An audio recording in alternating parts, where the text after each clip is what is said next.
waan baay'ee tokko nama gammachiisu jechuudha. Egaa haqni kan kee hin badu jechuudha gaafa haqaan deemtu. Gaafa haqaan deemtu haqni kee hin badu. Imimmaan kees lafatti hin badu. Nama kamiyyuu ta'itii jechuudha. Egaa furmaanii tokko amma tokko furmaanii tokko argame jedhanii yaada jechuudha. Waa'ee atileetii tanaatiif jechuudha. Atileetiin tuni qabeenya ishii agana kan hin jedhamne dhabdee imimmaan ishii harcaastee miidiyaa irratti baatee bo'atii turte jechuudha. Namni kuni abbaa manaa kooti jettee itti amantee qabeenya qabdu hunduma isaayyuu isaaf bakka bu'ummaa kennitee fi waan ofishiitti gara biyya tokkooti biyya biraarratti deemtuuf jettee nama kana bakka bu'ummaa kennitee bakka bu'ummaa isaa sana sababeeffatee qabeenya intalittii kanaa akka qisaasessee yookiin immoo mana makiinaa waan isiin qabdu hundumaayyuu mana 11 keessaa mana 10 gurguratee maatii isaatti yookiin haadha isaa akkasuma firoottan isaatti gurguratee jechaati jechuudha kan jedhamu. Egaa maarree namichi kun amma akka qabametti egaa kan dubbatamaati jiru. Namichi kun yommuu inni makiinaa isaa fe'atee shugguxii isaa hidhatee yommuu inni gara bakka biraatti imaluudhaaf jechaa jiru qabameetii akka jirudha. Waan baay'ee tokko nama gammachiisudha. Maaliifini haqa namaa nyaatanii raawwatanii eessumayyuu gahuu hin danda'an jechuudha. Isuma dhugaa dubbachuudhaaf eessumayyuu gahuu hin danda'ani. Yoo namni abbichumna qabaachuu qabaate waaqni immoo bakka jiru hin arga waan ta'eef waaqni haqa namaa hin gatu. Isuma dhugaa dubbachuudhaaf jechuudha. Waaqni haqa namaa hin gatu. Intala kana gara miidiyaatti dhufuun ishii sababa guddaa ishiidhaaf ta'e. Nagaan isiniif haa ta'u akkam jirtu fayyaa qabdanii kabajamtoota hordoftoota koo nagaan qaba galata rabbii. Egaa isin biras akka nagaa guutuun jiru abdiin qaba rabbiin biraa bakka jirtanitti nageenya rabbii isiniif haa baay'atu hunduma keessaniif isiniin jedha. Egaa kabajamtoota hordoftoota koo akkuma hundi keenya social media kanarratti argaa jirruti jechuudha. Egaa waa'een atileetii tanaa jechuudha baay'ee tokko namoota baay'eedhaaf gaafii ta'ee namoota baay'ee dhukkubsee namoota baay'ee quuqee namoota baay'ee gaafii baay'ee keessatti uume jechuudha. Haa ta'u malee namoonni osoo waan tokkoon gargar waliin qoodin osoo qoonqadhaan osoo gosaan osoo maalidhaan waliin qoodin atileetii tanaaf baay'ee tokko namoonni baay'een dubbataa fi turanii iyyaa fi turanii mormaa fi turan jechuudha. Gara sooshaal miidiyaatti dhufuun intala kanaaf hin fayyade. Maaliif fayyade honaan jettanii namni jette bar isheen kanuma durayyuu gaafa risaa miidiyaa irratti yookiin immoo gammadaa shawuu irratti interviyuu taate namni waan koo kana hin dhagayin hin jiru jette. Gonkumayyuus gara seeratiinis ta'ee gara kamiiniyyuu ta'ee namni dhimma koo kana hin dhagayin hin jiru jette. Namni dhimma koo kanarratti immoo shoora hin taphatin illee hin jiru jette. Garuu furmaata tokko hin dhabee. Furmaata dhabee kunoo meedarratti ba'uutti hin jira. Urfatti gatamuutti hin jira. Maatii koo faana godaanatti ba'uutti hin jira jettee raawwattee boossee imimmaan ishee harcaastee dubbataatii turte jechuudha. So amma furmaata tokko akka argatte natti mul'ata. Sababni isaa maali furmaanni isii honaan jettanii ummanni siidhaaf dhagee jira. Ummanni akka jirutti sagalee siidhaaf ta'aa jira. Ummanni kun dhaga'uu isaarraan kan ka'e namtichi kun akka qabamedha jechuudha kan dubbataatii jiranii. Osoo inni gara tokkotti imaluudhaaf jechaa jiru akka qabamettidha jechuudha kan dubbatamaatii jiru. Kuniyyuu furmaata tokkodha jechuudha. Kuniyyuu gar miidiyaa kanaatti dhuftee ishiin dubbachuun ishiidhaaf furmaata ta'uu isii namatti argisiisa. Akkuma beekamu gaafa isiin gammadaa shawuu irratti interviyuu taatee jettu bariituudhuma gaafa sanaa seefuu irratti interviyuu taatee jirti jechuudha. So intala kanaaf bakka guddaan akka kennameefii jiru shoorri guddaan akka taphatamaafii jiru akkanumatti iyyuu nurratti mul'ataa jira harkamaatii jira sii jechuudha. Namichi kun immoo haala kam keessatti iyyuu ta'u jechuudha. Qabeenya isii kana haala kam keessattuu qabeenya isii kana deebisuun isaa inafu. Yoo deebisuullee baate qabeenya isiin qabdu kana irraa hirachuun hin danda'u.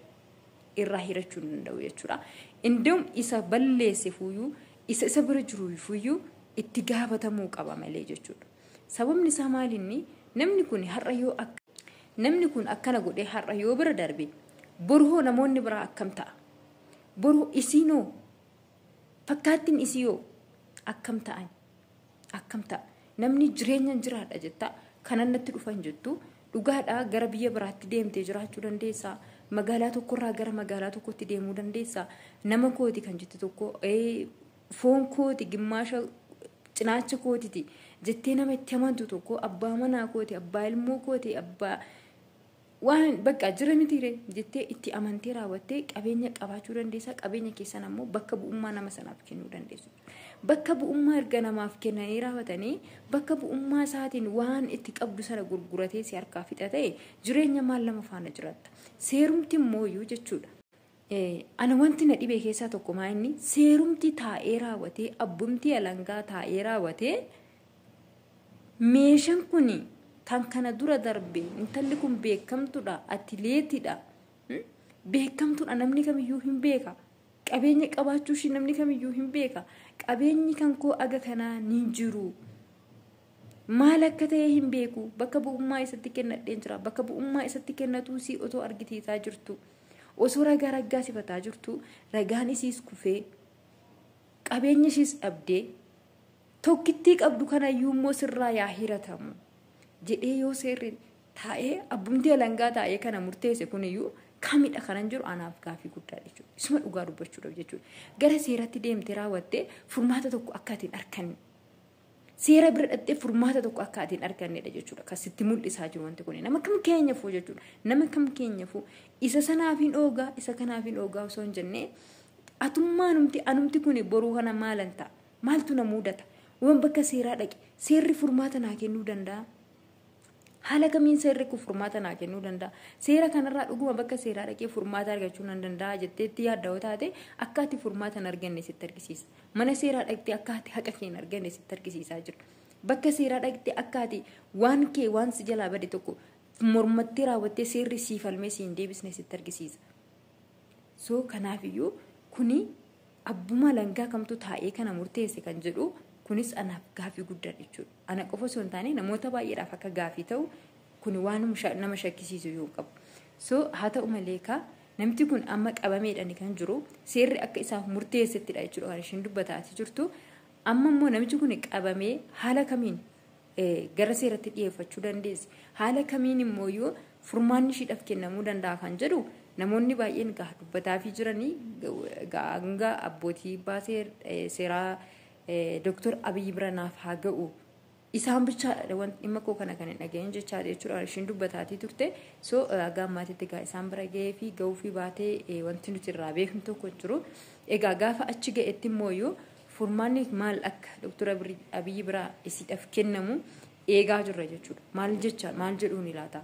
Qabeenyi kun siif hin kennamne jedhuun immoo qabeenyi kun kan keetii miti lakkii bakka dhabiitii isa qabdu kana abbaa manaa keetii hirii jedhuun immoo Dr. Abiy maal murtee maaliidha isiidhaa kennu kan jedhu isinis eeggataa jirti uummanni illee eegaa jira.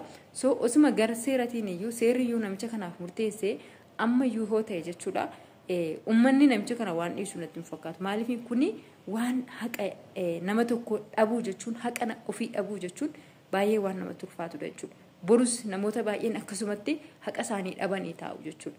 So kanaafiyyuu isiin atileetiin beekamtuun aga kana biyyattii meeqarratti addunyaa meeqarratti beekamtu qabeenya ishii dhabdee raawwattee gaafa har'a gadi deebitee hojii ishiirraas kuftee waan hundumarraa gadi deebitee gaafa teessee raawwattee ofitti gadditu gaafa teessee imimmaan caastu warri ishiidhaa gadi immoo warri beekamtii aga kanaayyuu hin qabne maal ofuma naree biyya ofii keessatti jiraachuudhaaf biyya kiyya keessatti mootummaan kan koo yookiin immoo seerri biyya kootii naaf halamee waan tokko naa deebisuu danda'a jettee abdii godhattee jiraattu jechuudha.